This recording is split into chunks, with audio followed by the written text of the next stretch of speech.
Hello, everyone. Welcome back to the Mike and Kate S. English channel.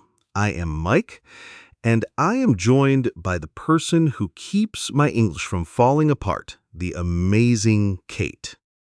That is a very kind introduction, Mike. Hello, everyone. I am so happy to be here. How are you doing today, Mike? You look a little bit tired. Oh, Kate, you have no idea. I had a bit of a mini disaster this morning. My alarm went off at 6 o'clock, and I did wake up. I heard the sound. I opened my eyes, but I did not get up. Oh no, the classic trap. You woke up, but you stayed in bed? Exactly. I thought to myself, Mike, you have 10 minutes, just 10 minutes of extra sleep. But then I fell back asleep, and I did not actually get up until 7 o'clock. I was so late, I had to rush everything.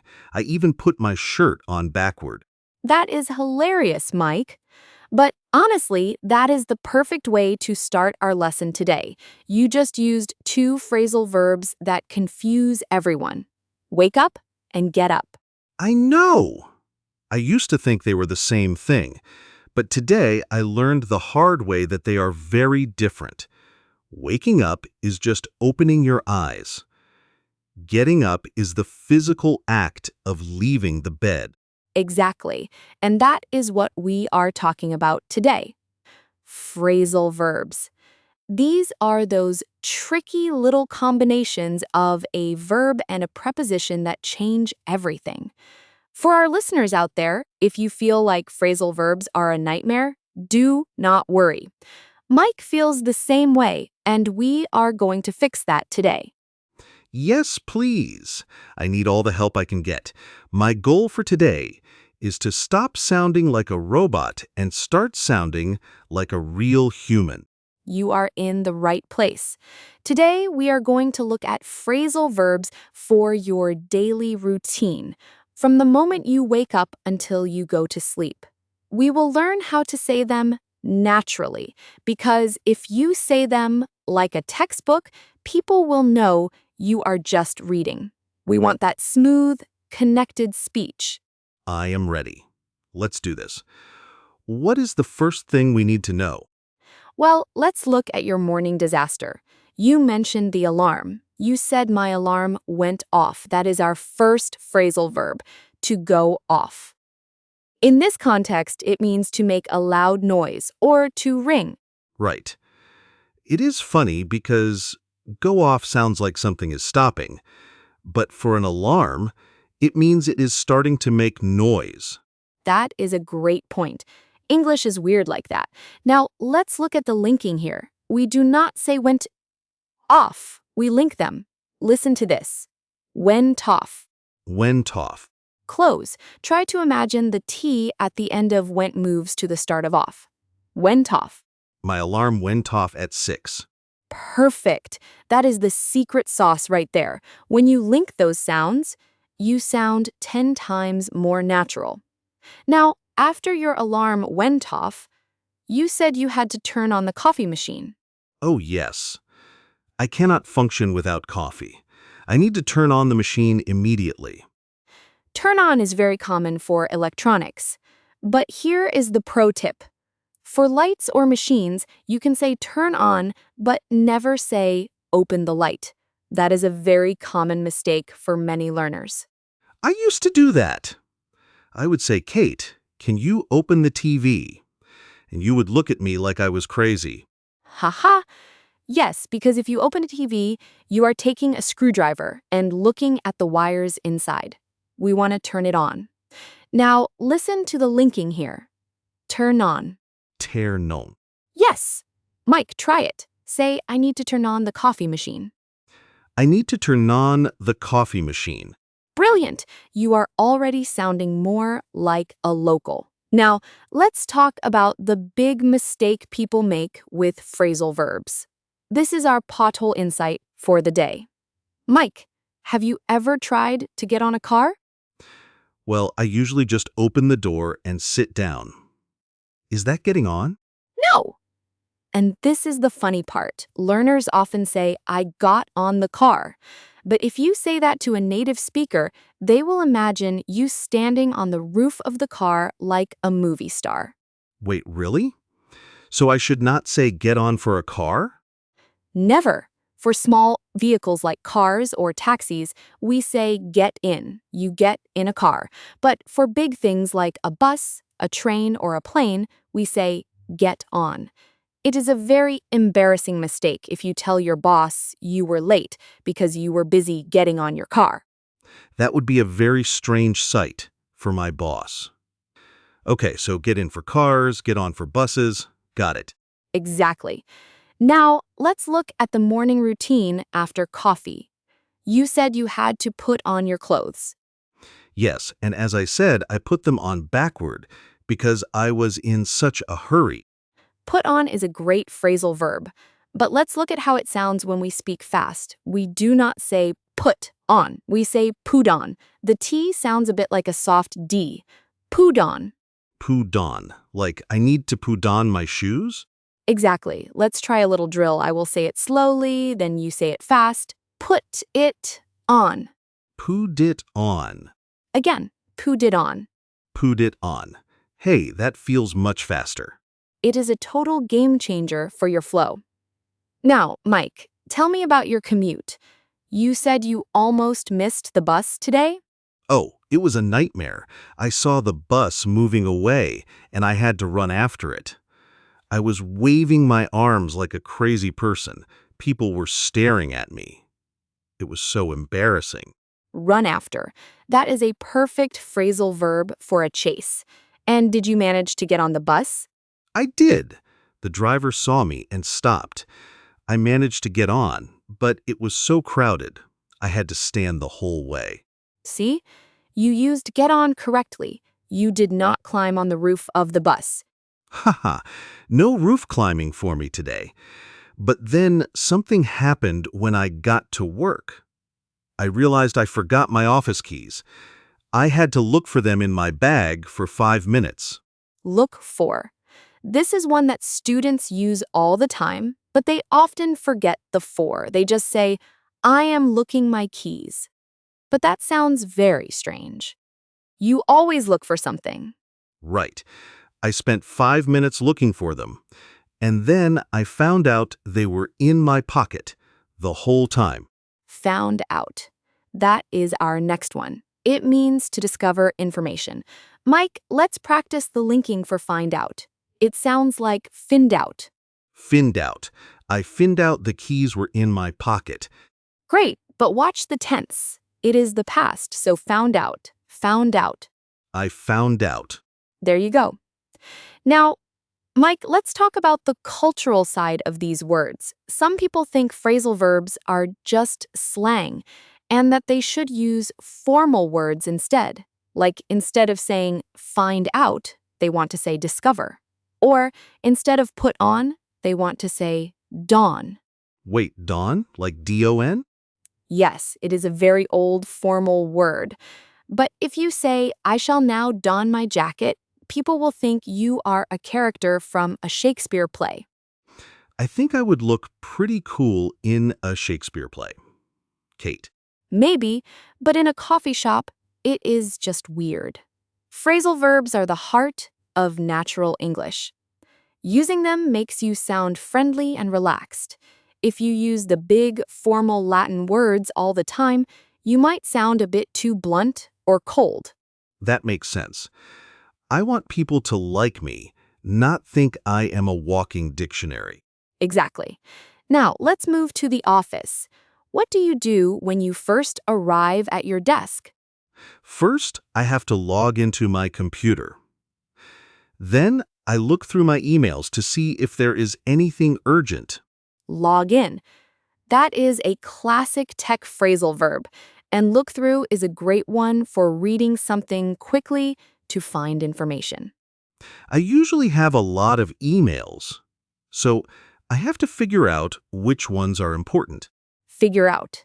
Oh, I love that one. It means to solve a problem or understand something. It is much more common than saying, I am calculating the solution. It sounds cooler too. Kate, how do I link figure out? This one is fun.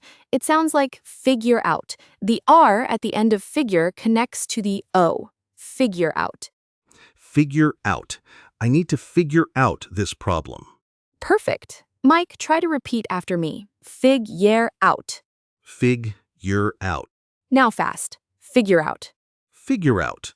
You are killing it. Now let's try a tricky one.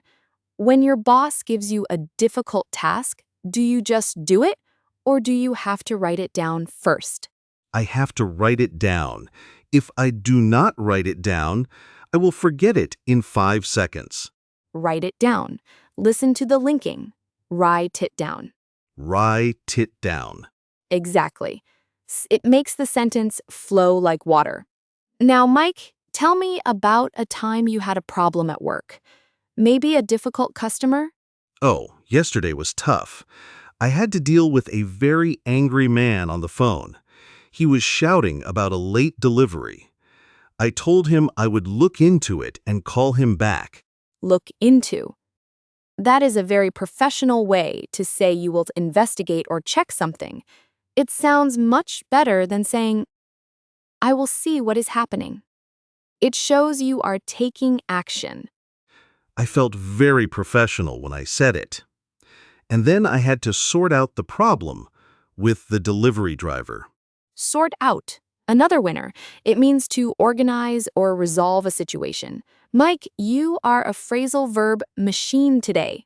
I am trying, but honestly, Kate, sometimes I feel like I am going to give up. There are just so many of them. How am I supposed to remember every single one? That is a very common feeling, Mike. Every learner feels that way. But the secret is not to try and learn 100 verbs in one day. Just keep on practicing the ones you use every day, like the ones we are talking about now. Keep on. That means to continue, right? Yes, and you just used it perfectly. Do not give up, just keep on trying. Thanks, Kate. Your encouragement is a game changer. I see what you did there.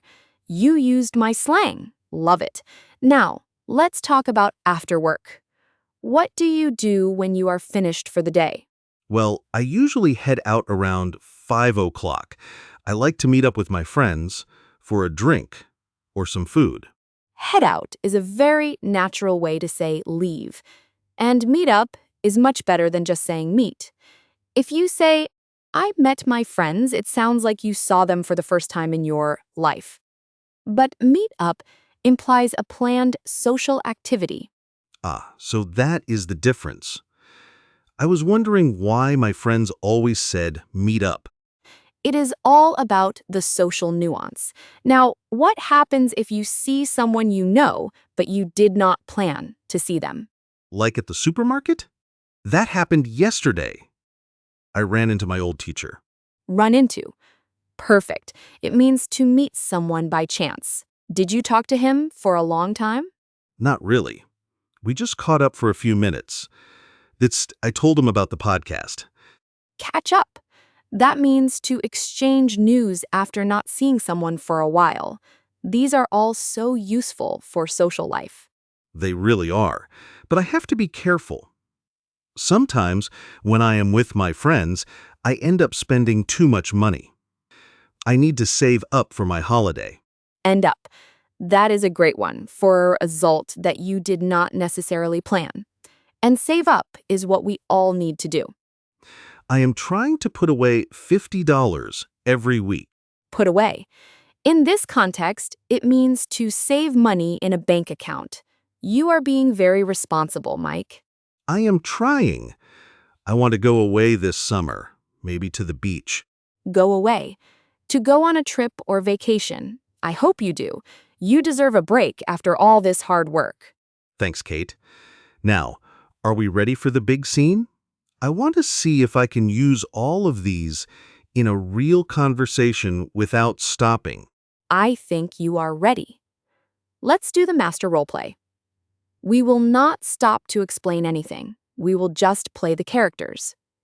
You are a very busy office worker who is running late, and I am your colleague. We are meeting at the bus stop. Okay? I am getting into character now. I am stressed. I am sweating. I am ready. Let's go. Hey, Kate, wait. Do not get on the bus yet. Mike, why are you running? You look like you just ran a marathon. I am so sorry. My alarm did not go off this morning, so I did not wake up until late. I had to rush to get ready. Oh no. Did you at least have time to turn on the coffee machine? No, I had to skip coffee. I just put on my clothes and ran out the door. I have been looking for my bus pass for the last 10 minutes. Did you find it out? Yeah, I found out it was in my other jacket. I had to run after the bus for 2 blocks. Well, I am glad you made it. Let's get on before the driver leaves us behind. Good idea. I really need to sit down. I am exhausted. You can rest for a minute, but we have a busy day. Did you look into that problem with the Smith account? Not yet. I need to log in and look through the files first. I will try to figure it out before the meeting starts. Great. If you find anything important, make sure to write it down so we can tell the boss. I will. I promise I will not give up until it is fixed. I want to sort out all my work so we can head out early. Why? Do you have plans tonight? Yeah, I am meeting up with some old friends. We need to catch up. I ran into one of them yesterday, and we decided to grab dinner. That sounds fun. Are you going to that expensive Italian place? No, I need to save up for my summer trip, so we are just getting pizza. I do not want to end up spending too much money. Very smart. Well, here is our stop. Let's get off and get to work. Let's do it. I am ready to face the day. And scene. Mike, that was incredible. You used almost every phrasal verb we talked about, and your linking was so smooth. Really? It felt a lot more natural than I thought it would. Especially the pudon and the found doubt parts. It felt like the words were just sliding together. That is exactly what we want. When you stop worrying about each individual word and start thinking about the sounds, everything gets easier. I had a real aha moment there. I realized that phrasal verbs are not just extra words. They are like the glue that holds the sentence together. That is a beautiful way to put it, Mike. They really are the glue. So, Kate, do you have one last pro tip for our listeners before we go? I do. This is a hidden tip that many people miss. When you are learning phrasal verbs, do not just learn the meaning. Learn the object position. Some phrasal verbs can be split and some cannot. Wait, what does that mean? For example, you can say turn on the TV or you can say turn the TV on. Both are correct. But for some verbs, you cannot do that. You can say I ran into my friend, but you can never say I ran my friend into. That sounds like you hit them with your car. Oh, wow. That is a very important difference. I definitely do not want to tell people I ran my friends into.